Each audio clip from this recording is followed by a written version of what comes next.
State Senator Declan O'Scanlan called for an immediate moratorium on automatic voter registration in the Garden State. Within the bounds of federal law, we should try to figure out a way to pause registrations that are ongoing today on these same systems where we still believe there are problems. Governor Sherrill says an independent investigation is underway. The WNBA All-Star Game is tomorrow in Chicago, and New York Liberty legend Teresa Witherspoon is the honorary general manager of one of the All-Star teams. Witherspoon played for the Liberty from 97 to 2003 and scored one of the most famous baskets in WNBA history, a half-court game winner in the 1999 finals.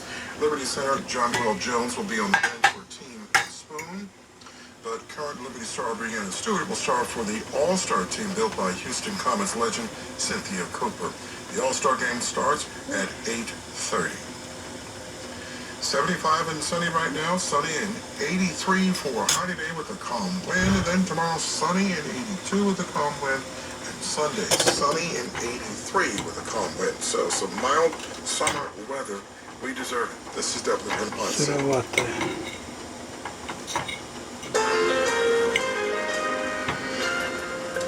Hello and welcome to News Hour. It's coming to you live from the BBC World Service studios in central London. I'm Tim Franks. We're beginning with a news story which might seem, if you have been following developments too closely, not because it's tariffs by the Trump administration on dozens of countries. Your natural reaction might well be either panel, thought these were already in place. Hasn't Donald Trump said imposing these taxes on imports? Or, hang on, didn't the US Supreme Court strike these tariffs down earlier this year? Well, both those things are true, but these new tariffs, set at between 10 and 12.5% on all goods, will cover almost all US imports and affect exports from 60 countries. They're being seen as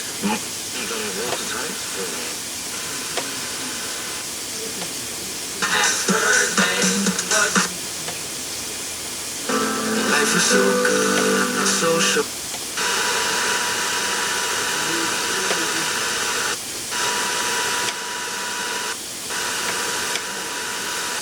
And I hardly even know.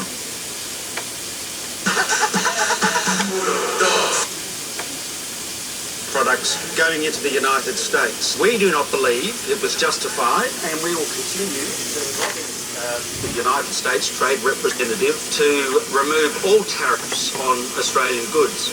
So what does that US Trade Representative whom Mr Farrell was berating have to say for himself?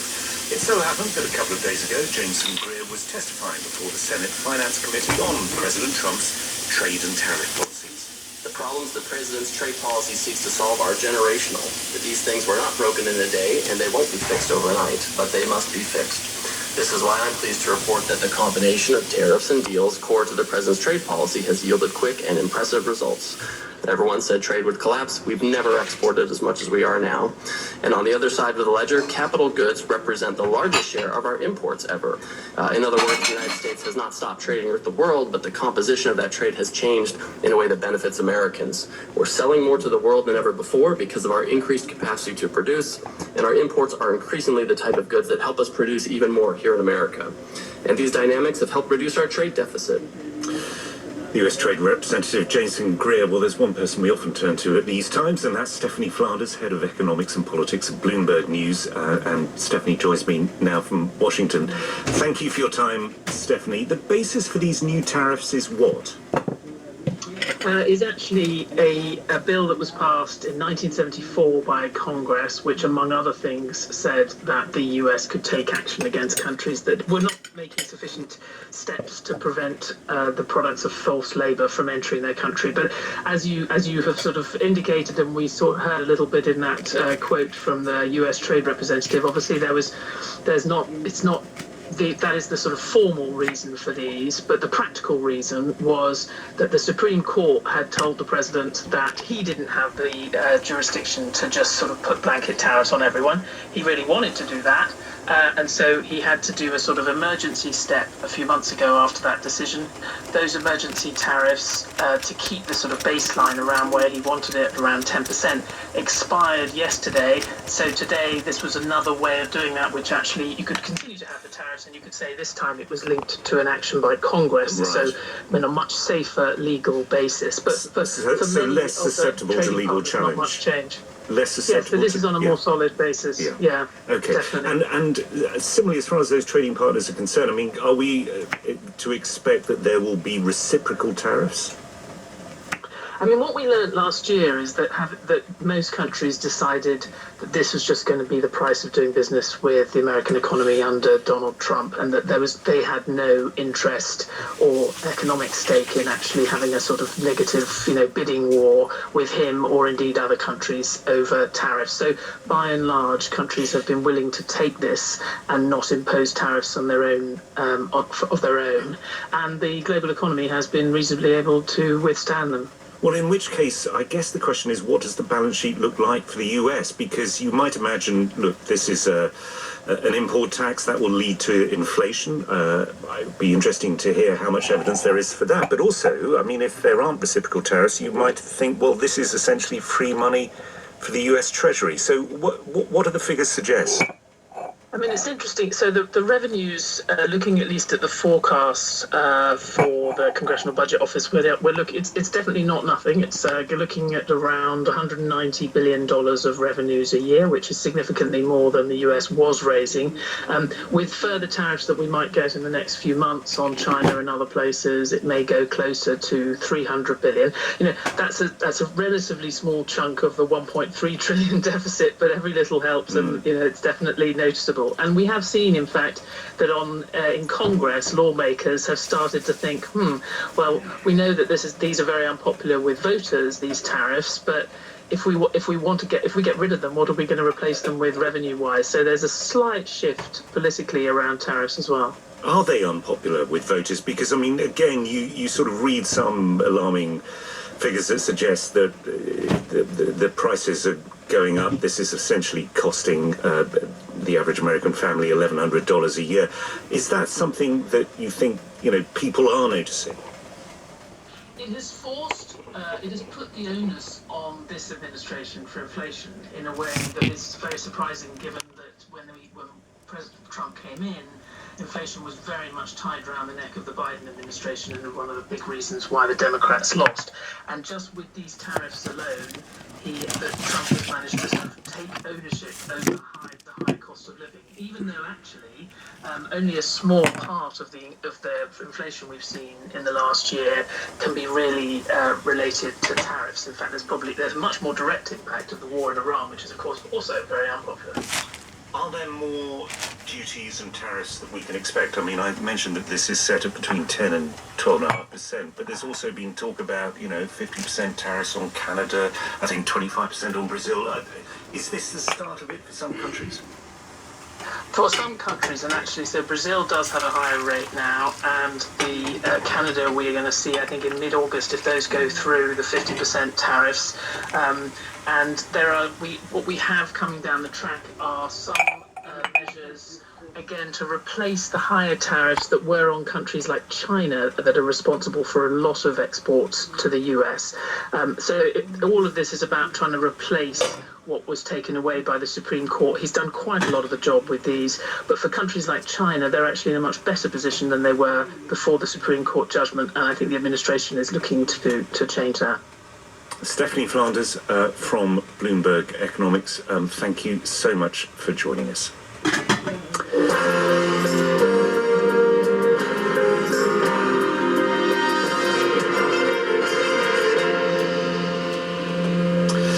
It was a month ago today that devastating dual earthquakes in Venezuela left at least 5,000 people dead. Tens of thousands are thought still to be missing.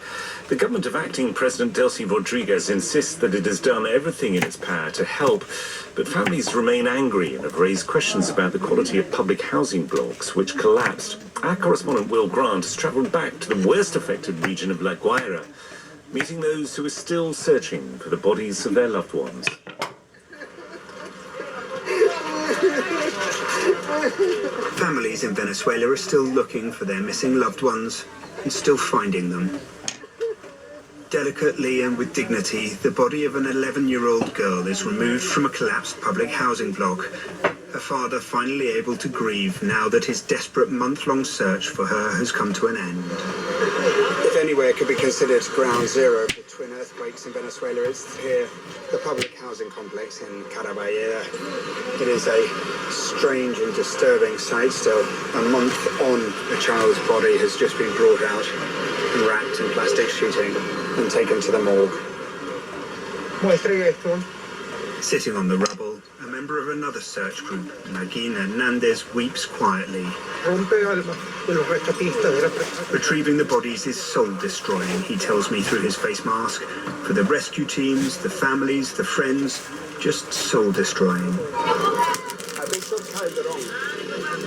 One man's soul is crushed more than most. The neighbours tell me of Victor Calderon, a fisherman who was at sea when the earthquake struck.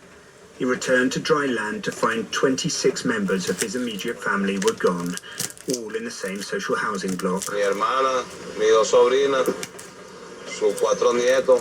The relatives include Victor's 2 sisters, their children and grandchildren, as well as his stepfather and 9 cousins. It's almost too much to fathom, I say. No he querido llorar todavía.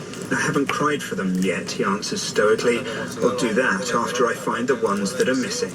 Victor's daughter and granddaughter survived, but their much reduced family now lives in a tent on a golf course. In a slickly produced video, the acting president, Delcy Rodriguez, gave 200 homes to affected families. The first step, but tens of thousands remain homeless. Critics say the government's social housing was shoddily built and collapsed easily, killing thousands. A point I'd put to the Public Works Minister, Juan José Ramírez. No fueron solo sismos, fueron 2 sismos que se produjeron al mismo tiempo prácticamente. This wasn't one, but 2 almost simultaneous earthquakes, both moving in different directions, he argues. All around us you can see public and private buildings were brought down. The earthquake didn't discriminate between the 2, he adds.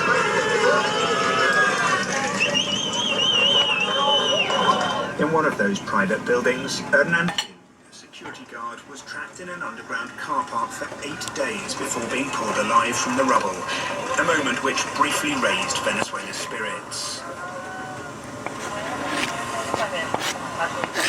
After the euphoria faded, though, other families were left searching the same building for their loved ones alone. Laura Barrios is still there, looking for her brother-in-law. Earlier they found her sister-in-law and the children, aged 10 and 3. Ayer fue día del niño. Nosotros no tuvimos niños que celebrar. Porque los nuestros se fueron. It was just the day of the child, but we had no children to celebrate, Laura sobs. What more can we say that this rubble doesn't already tell us, she asks. Lost T-shirts and sets of cutlery, entire lives gone in just 39 seconds. Que se pierde en un solo día en 39 segundos.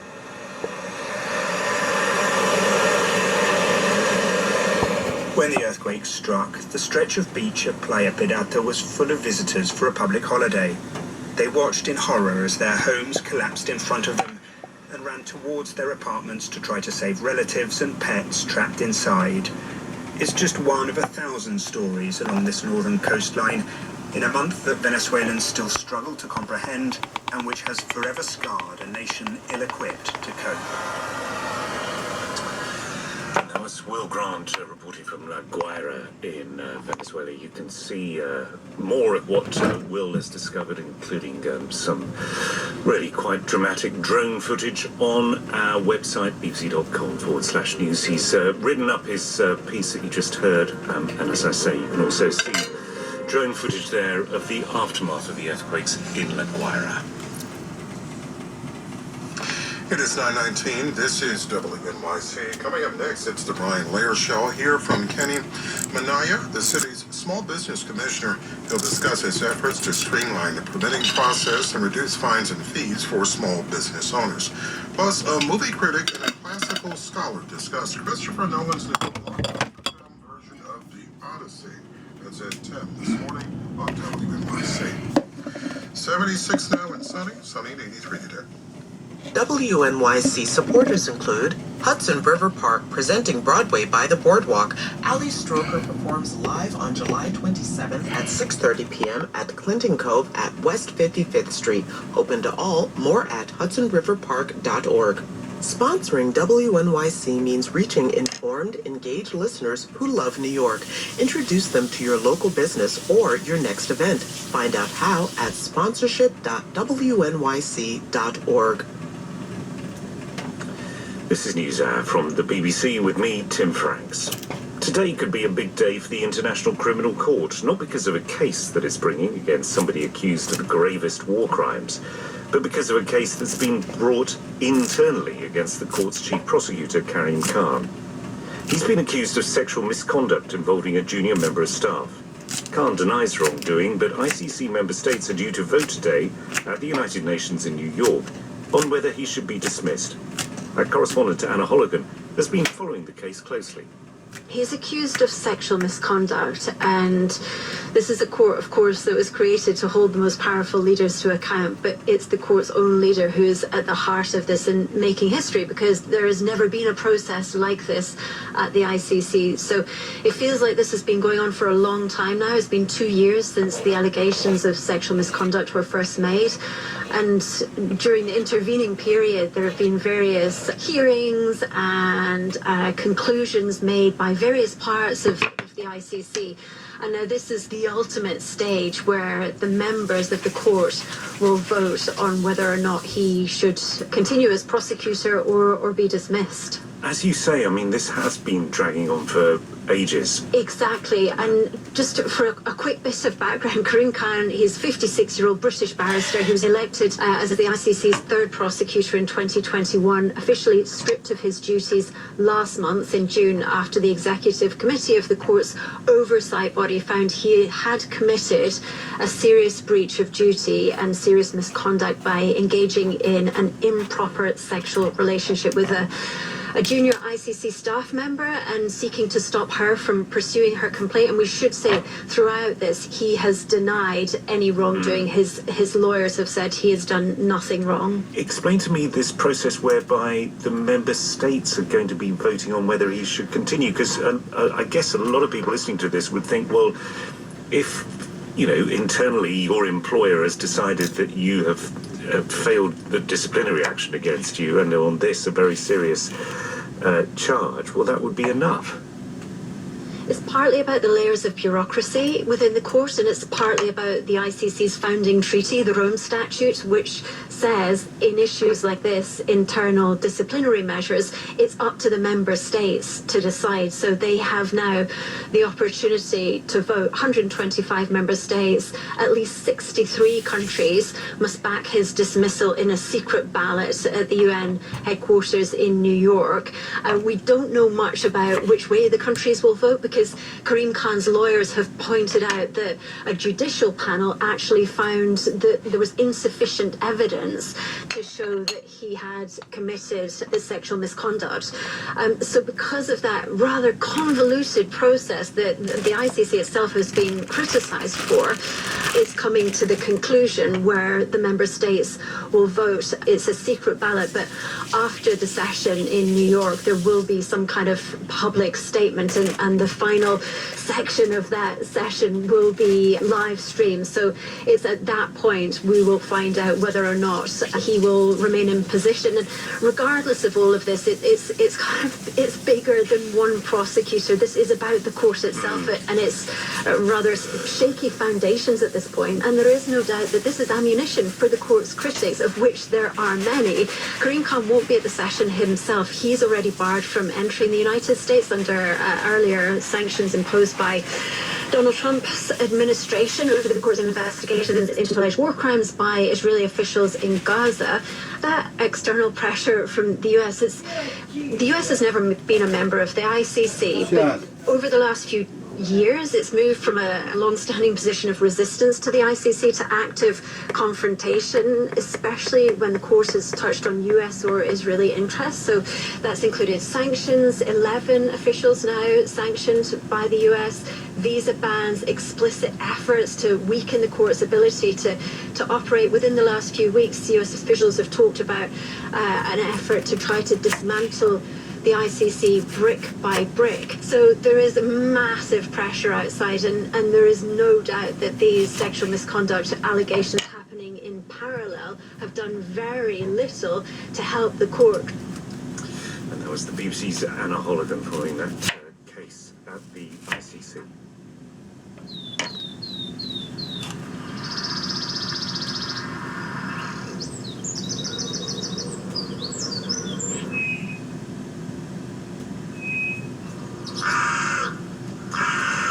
The magic and the mystery of birdsong, that sound which has transfixed and bewitched us humans forever. And now it seems a team of scientists in France say they've discovered the building blocks behind the astonishing diversity of birdsong. They've analysed more than 100,000 songs from 3,000 bird species and reckon they've now identified each key ingredient. The lead researcher is Quentin Bachelet, a PhD student from the University of Saint-Étienne. We found 8 building blocks of bird songs. Those 8 building blocks are actually quite simple. So first you have the trills. So the trills are a repetition of the same notes in rhythm. And you are going from slow, fast to ultra fast trills. So it's just the same trill, but you change the speed of the rhythm. Then you have 3 whistles from flat, slow, to fast modulated whistles. So the whistles, they are just pure tones, but you change how they are modulated from something very flat with the same pitch to something where the pitch is changing a lot to something very complex and fancy as a song. And then you have the chaotic notes, which are more complex and harsh notes. You also have the harmonic stacks, multiple tones in the same time. You can think of the crows, for instance. So you've got your trills, you've got your whistles, you've got what you described as chaotic notes. That's a rather good way of describing it, but it's sort of bird song that feels as if it's all over the place. And then what you describe as harmonic stacks. Just explain that to me again. So harmonic stacks are sounds where the tone is not a pure tone, so it's not a single tone. You have multiple tones in the same time, so you have to imagine a sound which is also high and low in pitch. One of the things that, from what I've been reading about your research, that you then managed to work out is how these songs, they are adapted for their environments. So if it's a very noisy environment or an environment where birds need to communicate in long distances, then they sort of adapt their songs to fit the places in which they are. Exactly. You have to think about it as a trade-off between 2 different constraints.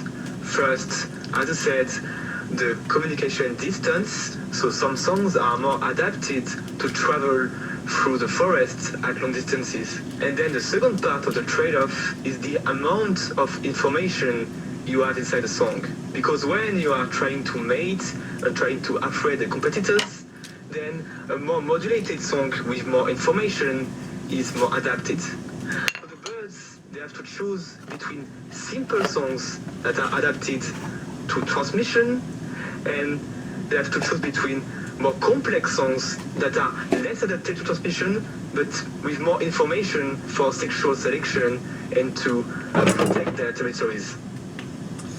Fascinating.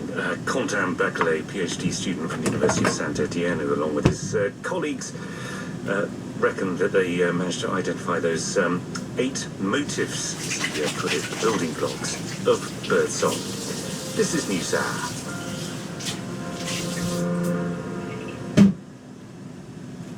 Distribution of the BBC World Service News Hour in the United States is made possible by American Public Media, producer and distributor of award-winning public radio content, engaging audiences, creating meaningful experiences, and fostering conversations. APM, American Public Media. With Support from Viking, committed to exploring the world in comfort, offering a small ship experience with a shore excursion included in every port and onboard cultural enrichment. Discover more at Viking.com. On the next Brian Lehrer Show, context in a movie. Christopher Nolan's The Odyssey is selling out theaters, getting rave reviews, and drawing right-wing political backlash.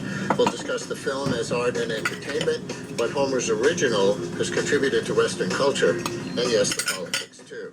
Also, New York City's Small Business Services Commissioner will take your questions and complaints about red tape. The Brian Lehrer Show, weekdays at 10 a.m. on WNYC.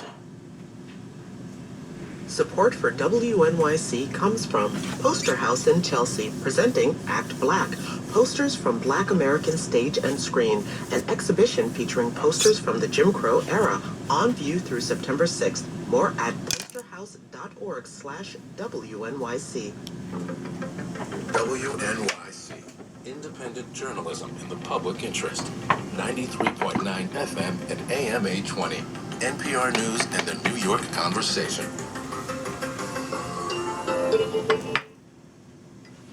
It's the BBC News Hour on WNYC. 76 with sunshine now. It's 9:31. Here are the headlines. Drones carrying explosive targeted a city in northern Iraq where U.S. forces are stationed, and sirens rang out today in Bahrain. That came hours after the American military said it finished its 13th night of strikes against Iran. The conflict has flared again over the past week as the U.S. has pounded Iran with Tehran has attacked ships in the Strait of Hormuz and targeted U.S. assets and allies in the region. The strait is a crucial passage for the world's energy supplies and is at the center of the latest fighting since Iranian attacks can effectively shut the waterway. That has sent fuel prices soaring worldwide and causing widespread economic turmoil. The Iranian-allied Houthi rebels added further pressure this week by targeting 2 Saudi oil tankers in the Red Sea.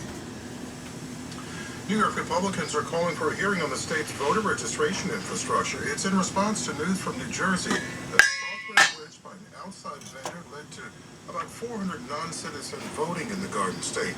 New York State agencies have dozens of contracts with the same firm. They include Department of Motor Vehicles contracts for software that lets people apply for driver's licenses and register them to vote at the same time. Assembly member Matt Slater is a Westchester County Republican. I think that should give us reason to pause and reevaluate and recalibrate. Democrats who control the state assembly did not comment on the call for the hearing. The New York State Board of Elections says it has a different registration process than New Jersey, and there's no indication of any errors. 76 and sunny now, sunny and 83 for high today. Tomorrow sunny and 82, Sunday sunny and 83. Welcome back to News Hour. French authorities have ordered the complete evacuation of one of France's most popular holiday areas on the Atlantic coast, the Cap Ferret Peninsula on the southwest coast. Hundreds of people have had to escape the area by boat. 2 forest fires are defying efforts to bring them under control. President Macron has requested help from the European Union to tackle the fires. Planes and helicopters from Portugal, Croatia, the Czech Republic and Slovakia are due to join the firefighting efforts later today. Jo Kent is a BBC journalist who is on holiday in the affected area and had to evacuate from her campsite with her family yesterday. We were on holiday in Cap Ferret, which is a small peninsula of land stretching down sort of west of Bordeaux, and there are 10 little villages down this peninsula. We were at the northernmost one, nearest to the fire, so we were evacuated yesterday. The fire broke out on Wednesday, and we actually saw it quite early on from the very tip of this peninsula, where we've been for lunch, and we could see this huge mushroom of smoke in the air. It did look very bad then.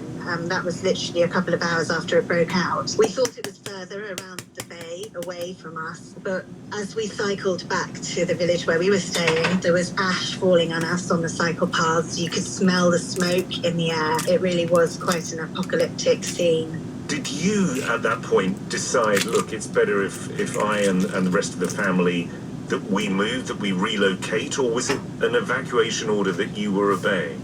The next morning, we were told by the staff at the site where we were staying that there was a possibility we might be evacuated, but they weren't sure yet. We went into the local town. The local market was deserted. The supermarket was deserted. And when we got back to the site where we were staying, we could see that the local police, the gendarmes, were there with their 2 big vans. They had officers going around the whole place, talking to people and just telling them that they had 30 minutes to pack up and go.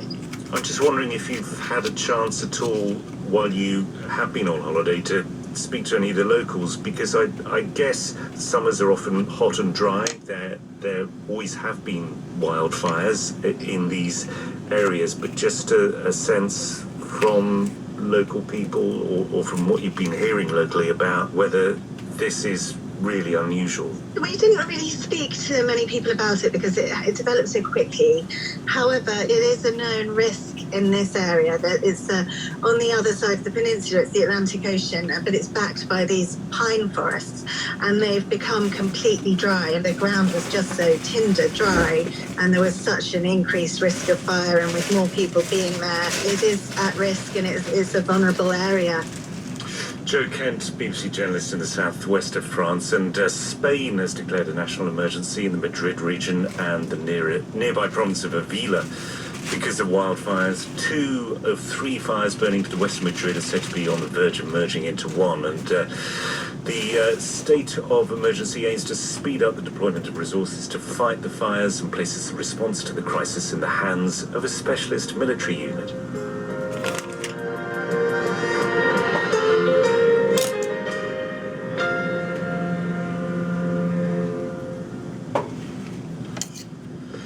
This is NewsHour. It's live from the BBC World Service with me, Tim Franks. I'm going to head straight to Kiev now because news is coming in of a Russian missile strike hitting an arms exhibition outside Kiev. At least 10 people are reported to have been killed. Paul Adams is our correspondent in the Ukrainian capital. Paul, what can you tell us?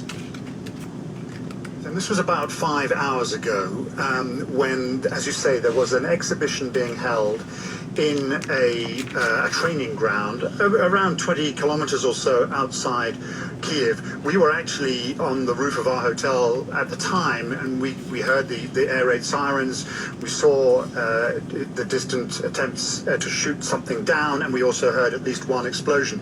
We're told that 2 Russian ballistic missiles hit this exhibition, and as you say, caused mayhem. At least 100 wounded, and as far as we know, at least 10 dead. Now, obviously, there has been outrage expressed about this, but not just because of the incident itself, but the fact that people are still wondering why on earth a well-advertised arms fair or arms exhibition was being held at all. This is at least the 3rd time there's been an incident like this since the full-scale Russian invasion in 2022. And people really want to know, how wise is it to hold an event like this out in the open, right under the noses of the Russians? And the prosecutor general is saying they're looking into that. Well, I mean, I was going to ask you, and I'm not going to ask you to provide an answer, but I mean, when I first saw this story, I thought it was absolutely mystifying, because when, on the occasion that I've been to Ukraine, and I know that you have great experience of these things, that, when you go to anybody who's vaguely involved in weapons manufacturing inside Ukraine, there's a huge amount of sort of subterfuge, and you can't possibly reveal locations and so forth. And I mean, this just, clearly it's terrible for those who are caught up in it, but it seems astonishing. I think it is a very bad lapse of security, and I think that's clearly going to be the focus of the investigation. You're absolutely right. When you go anywhere to see anything remotely sensitive, there are all sorts of security procedures taken, and frankly, it's quite difficult to get access to these places. But I think maybe it's an indication of the sheer size of Ukraine's growing armaments industry. I mean, with each passing month, Ukraine becomes more and more self-sufficient in weapons production, particularly drones, but not simply drones. I was told this morning by a visiting former European defense official that the Ukrainians are now building at least 40 155 millimeter howitzers a month, compared to something like 5 to 8 a month in Germany and around 3 in the UK. So Ukraine is on the way to becoming a kind of defense manufacturing superpower with hundreds, if not thousands, of businesses involved. And it seems as though not all of them are necessarily thinking about security as much as they should be. Paul Adams, our correspondent in Kiev, thank you very much for bringing us the latest.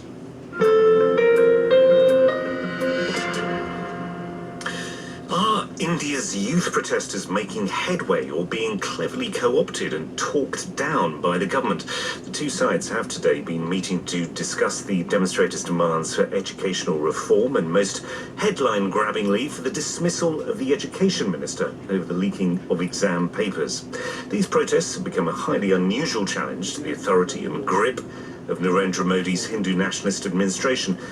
They've centred on Delhi, but they've been mirrored across the country. Indeed, one of the defining moments so far came from Mumbai, where a picture was taken of a young woman trying to block a police bus with her bare hands. The bus was packed with students arrested by the police and taken away from one of the city's protest sites.